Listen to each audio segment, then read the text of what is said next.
They are some of the unique people we've had the privilege to meet. Most anybody that collects John Deere tractors that has any connection to it will realize that, our name comes up.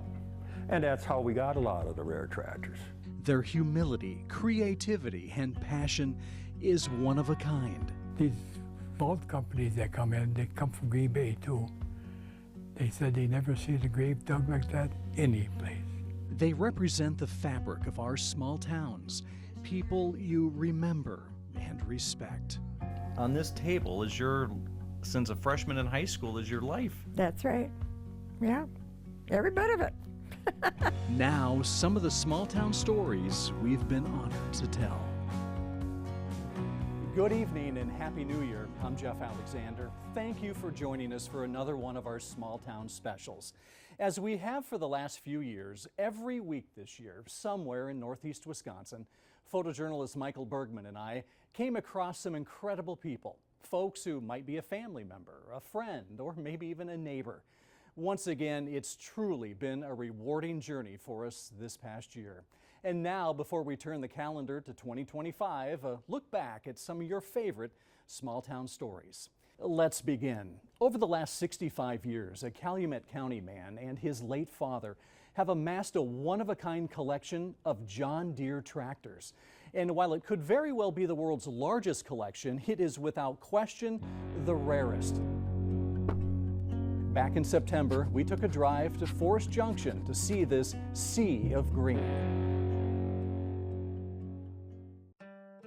Just a few miles south of Forest Junction, a bunch of storage sheds are the sign you've arrived at a truly unique place.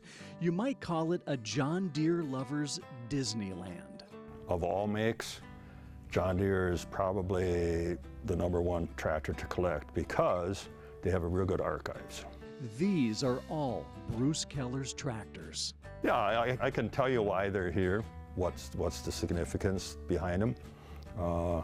Some of them have some interesting stories. This massive collection can be traced back to Bruce's grandfather, John Keller, who never collected himself, but opened a John Deere dealership in Forest Junction in 1929. After he passed away in 1947, Bruce's dad, Walter, and his 2 brothers took it over. A little more than a decade later, tractors started to accumulate on Walter Keller's property. Dad and I kind of started collecting in the 60s when I was in high school.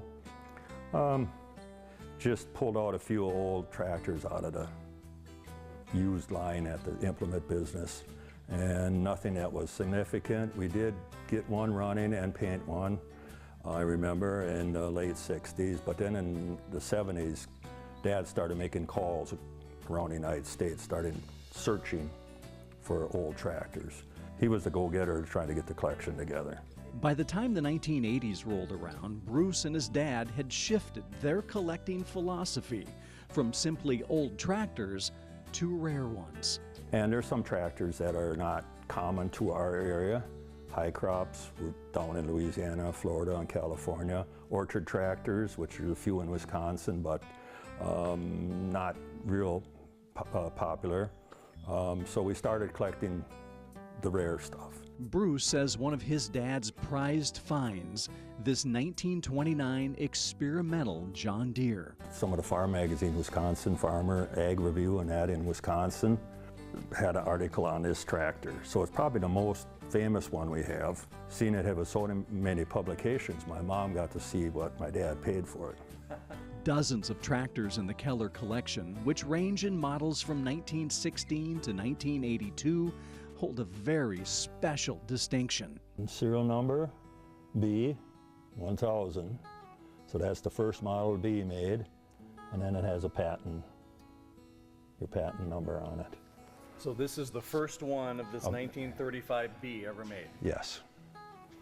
And that's really the first #1 that we acquired. Right now we got 587 tractors. 74 of them are the first production tractors off the assembly line. 12 experimental tractors. 10 tractors that were built in different countries. And 6 of them, Bruce and his dad acquired back after they were sold at the Keller dealership decades ago. Actually, last summer I purchased one that was sold on 4/4/1942 that my grandfather sold. And it stayed on that family farm its whole life. If you ask Bruce which tractor is his favorite, he'll show you this 1936 BW40, a special narrow experimental tractor in which only 6 were ever made and sent to the Sacramento Valley to vegetable farmers. 4 in existence, this is the oldest one of the 4. Bruce spent 32 years trying to get his hands on one. So And- if a tornado was coming through and there was only one saved, Well, yeah, that would be, if I had to get down to one tractor, yes. really? It'd be tough though. It would be monumentally tough. For good measure, Bruce also has a shed filled with Minneapolis Molines. When it comes to showing off his tractors, Bruce has welcomed visitors from all over the country and 18 countries. He's happy to give tours by appointment. Sometimes it can be 2 or 3 a week. I had someone here yesterday. I had people here Saturday. I had people here last Tuesday. Their reaction is always the same. They're blown away. There is no other collection that even comes close to it, because almost every tractor is, like I said, either a first production experimental tractor. One made. 5 years ago, Bruce's dad passed away, and to this day, he says he cherishes the countless hours they spent together at auctions and on trips in search of tractors. Our bonding time, Dad and I, because we didn't go deer hunting, we went John Deere hunting. Whenever Bruce Keller is in one of his sheds, you can tell he is in heaven. He admits there are a few more John Deeres on his bucket list, but thanks to all the ones he currently has, he needs to be pretty picky. It's a good hobby, except that it takes up a lot of space. Now that's a collection you need to see to believe. And again, Bruce is happy to show all of his tractors, but by appointment only. Still to come, meet a Forest County man who has spent nearly 6 decades serving his community in a very unique way.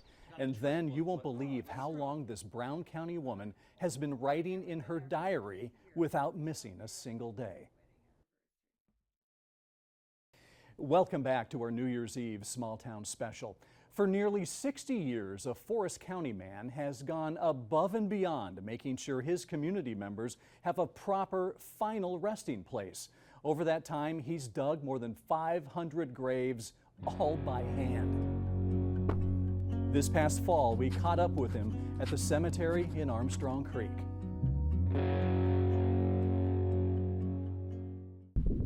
At the Pine Hill Cemetery in Armstrong Creek, Frankie Kovalkuski has a job to do. A job he's done for the last 59 years, 535 times and counting. All with a shovel. All in the same cemetery? Yep, How many hours have you spent there? many.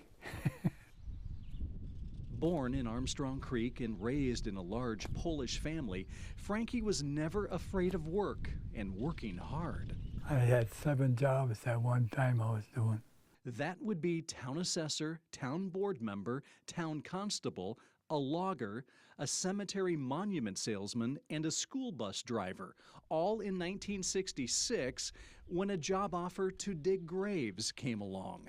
Well, the neighbor down here, he was moving out of town to get a different job. He asked me if I wanted it, and he told the town board, and they hired me. Needing a little instruction, Frankie dug a practice grave. He just told me right here and how deep it's got to go and all of that. And I dug it in an hour and a half. I was, 23 years old.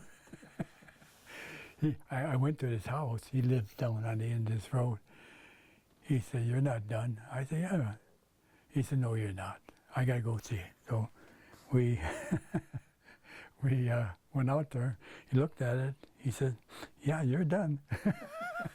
One of the first things Frankie realized was the graves didn't have to be as deep as he anticipated, just 4.5 feet. Years ago, it was 6 feet, because there was no vault. Now they got vaults, so you're not going to get out of there, and then nobody's going to dig you up. On average, Yeah, most of these I buried. Frankie digs around 10 graves a year. He got killed in a car accident, that guy. Typically, he'll receive a call from a funeral home with a few days' notice, but not always. He's had to dig in the middle of the night. Or they call me sometime late, and I got to have it ready for the next day. What do? You got to get it done. So you're out there with a flashlight. Yeah, lights, yeah. For his very first grave, Frankie earned $15. Today, it's up to $400, but he says he's still the cheapest digger around. Sometimes he gets lucky and it's easy digging. Other times, he's fighting against tree roots and rocks. What I do, a big pick, loosen it up, and throw them out. Inside his home, The whole cemetery, who's buried where. Frankie has maintained detailed maps and records of all the cemetery's plots. Yeah, that's who owns it and who's buried where. Lot 1, area A. He even has the burial permits for every grave he's ever dug. It's no wonder, then, I know the cemetery was blindfolded. why he's always happy to assist cemetery visitors. I was out there one time. Guy came out and wanted to me to show him 8 family members. I took him around and showed him. And I was digging the grave at that time. And he said, I can't find that one. Oh, I thought I could see it right from here. Over the years, This is my sister buried here, and her husband. Frankie has laid to rest a number of his family members. I dug for my mom, dad, my uncles and aunts, and my 2 brothers and 2 sisters. Was that always kind of sad, or what was that like? It's my job. It's my job. A job Frankie has always taken extreme pride in. And at 81, he's not done yet. His goal is to reach 600 graves dug in his small community, including a very personal one. Well, you sometimes hear people jokingly talking about digging their own graves. Well, in this case, Frankie plans to do it, literally. Now to a story about a Brown County woman who is on an impressive streak hardly anyone can match. She's written in her diary every day for the past 76 years and counting. Back in November, we traveled to the town of Morrison to travel down her memory lane. Oh, it was pretty nice, I'll tell you that. I was happy. More than 3/4 of a century ago, on January 1st, 1948, I was just compelled to do it. Dolores Griepentrog started a diary. She was a freshman at Wrightstown High School. Went to church today, January 1st. Slept all afternoon. Oh, you must have been up late. Yeah, sure, of course. Every night, as the days, weeks, and months passed, Dolores kept writing, and she's never stopped. Well, when I was in high school, it was all my classes and what dances we were going to, who I was riding with, who I was going home with. Along with her diary, young Dolores loved to dance. So when I graduated from high school, I could go, had free tuition to University of Wisconsin in Madison. No way was I going to part from my dancing friends. After high school, Dolores worked for 3 years in a Green Bay doctor's office before meeting her future husband, Gordy. And you can guess where. And a dance, what else? We just went to dances every week or that was our entertainment. The date, by the way, July 29th, 1951. Met and danced with Gordy Griepentrog. Fun. A few years later, on September 12th, 1954, Up at 6:45. Sun shining. Dolores and Gordy tied the knot. Reception till 3:15. Took pictures in church. And the following year, July 29th, 1955, the couple welcomed the first of their 5 children. Got to the hospital 2:10. Registered. Labor room. Baby born 3:22. Over the years, Dolores's diary entries centered around her family, farming, and the many vacations she and Gordy would take. I'm glad he was a traveler like I loved it too. Most every entry in Dolores's diary is filled with happiness, gratitude, and a life full of blessings.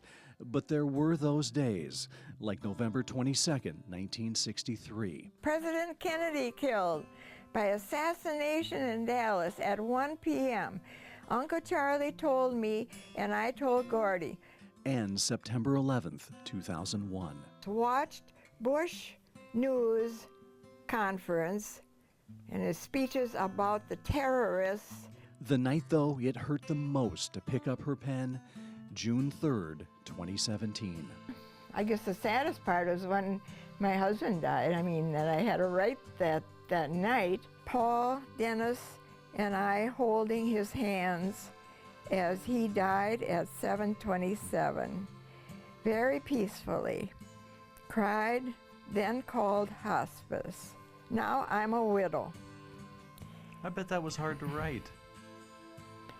I wrote it that night. At 91 years old, Dolores has filled 30 diaries, many of them 5-year diaries, full of memories and always at her fingertips. Well, now I can look back whenever there's an anniversary, a birthday, or something the kids are doing, or what they were doing, I can pinpoint it pretty much. If I know the year and the month or whatever, then I just look back. And I have fun when I'm bored. I'm never bored, but I mean, if I ever am, I'll sit in that chair and then I'll get out of my diaries out and I can read for a couple hours. I can't put it down. It's just so interesting. How did I do all that? And Dolores isn't done yet. In just a few months, she'll begin her 77th year as a daily diary writer. It's just wonderful. I mean, I'm so happy I have done it. I don't care what happens to them, what the kids do with them after I'm gone, I don't care. I'll be in heaven with Gordy and Jesus and my grandma, who said I'd never get there because I was going to too many dances. What an incredible string of diary entries. And Dolores, you really are an amazing lady. As I announced a few weeks ago, tonight is my final night on WBAY. I'm retiring after a wonderful 30-year career here. It's truly been special. When we come back, we'll talk about the future of small towns. I'll share some final thoughts and then a look back at all the amazing people we've met in recent months. Welcome back. I'm joined now by Michael Bergman, my small towns photojournalist, longtime friend. We've worked together for nearly 20 years, and I know for me, Michael, and I'm guessing you as well, our small town series has to be one of your career highlights. Oh, absolutely. You know, there's kind of a cliche in journalism of everybody has a story, but like this has really shown that it is so true that people from all over Northeast Wisconsin have just amazing stories to tell, and to be able to go out there and meet some of these great people, great organizations who are doing so much for their community, it's been a real gift. As we've traveled around Northeast Wisconsin, you know, as you mentioned, we've met so many unique and interesting people. What are some of your takeaways from the stories we've done? Oh, that's, if you have a passion for life, you just seem to live forever. We've talked to some people who, you know, up there in age, but if they have a hobby or they have something that they truly care about, it makes such a difference in life to have something that you love. I know what's really touched me is the wonderful response from viewers each and every week. I think people, you know, crave these positive stories, and it's been really very rewarding to deliver that. Michael, I've loved working with you. We've had a lot of fun. And folks, now here's the good news. I may be heading out west to go back home, but small towns will live on. Joining us now is Action 2 News This Morning anchor Emerson Lehman, who will be taking over our small town series along with Michael. And it sounds like you guys are already busy at work. You know, Jeff, so busy, so honored to be stepping in. Some big shoes to fill, clearly, but so many people we've spoken with already. So grateful to hear that the series is continuing. They love this series. They love being able to share their stories. Michael and I already have been out on a few shoots, getting ready to share those starting up in January, and just so grateful to be able to do that. What are you most looking forward to with regards to the series? I'm from a small town here in Wisconsin, and it was always so meaningful to see that town be on the news, to hear about our town. And I loved hearing the words Kewaskum on the TV, and to be able to kind of share that for other people throughout all of these amazing small towns across Northeast Wisconsin, it's really going to be just an incredible honor. I get to work with someone as great as Michael now, and yeah, just carrying on the legacy that you've built here. Well, Emerson, I know you'll do a great job. You'll have Michael by your side, and I'll be looking forward to getting on my computer each week out west and checking out the latest small town story. Send the critiques too. There you go. And so here we are, time to say goodbye. When I first moved to Green Bay back in 1994, I came from a small TV station in Montana where I'd worked for 3 years right out of college. I figured I'd probably be in Green Bay 2 or 3 years and then move on, but something happened. I fell in love with this place. As a guy who loves the outdoors, hunting and fishing, I quickly learned there's not many places quite like this. Yes, the winters are long. I've never been a huge fan, but give me the month of May and September and October, and it is tough to beat. But more than anything, it's been the people of Northeast Wisconsin I've treasured the most, hardworking, giving, and kind. I feel extremely blessed to have raised all my kids here, and I have many friendships that will last a lifetime. I want to thank WBAY for hiring me and allowing me to tell the kinds of stories that I've always been passionate about, stories about the amazing people that are here. You know, over the years, I've seen so many people come and go from our newsroom, and when people leave, everyone says the same thing. The hardest part about saying goodbye is saying goodbye to folks who become such good friends, and that's how I feel. It's tough saying goodbye, but it is time to go home, back to WBAY Island in Washington State. It, too, is a wonderful place. I thank you for joining us tonight, and thank you, Northeast Wisconsin.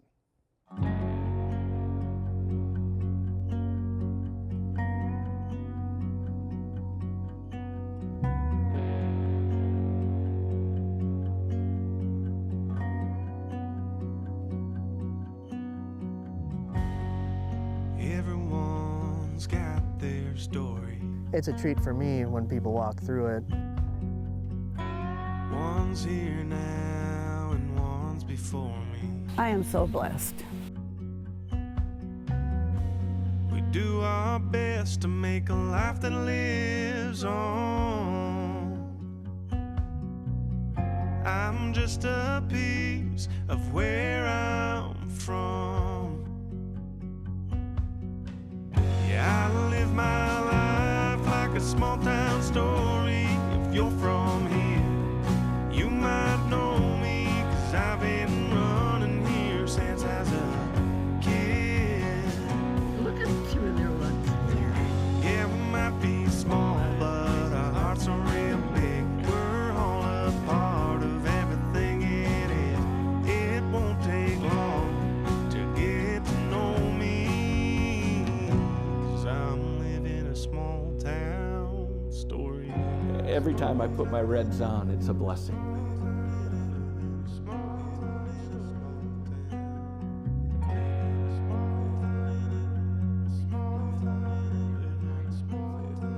It's a way to get away from everything. This town's been here for quite some time. Most just don't get it when they drive by. To most, that building, it just looks old. But they'd be amazed with all the stories it holds. Rosie! I live my life like a small town story.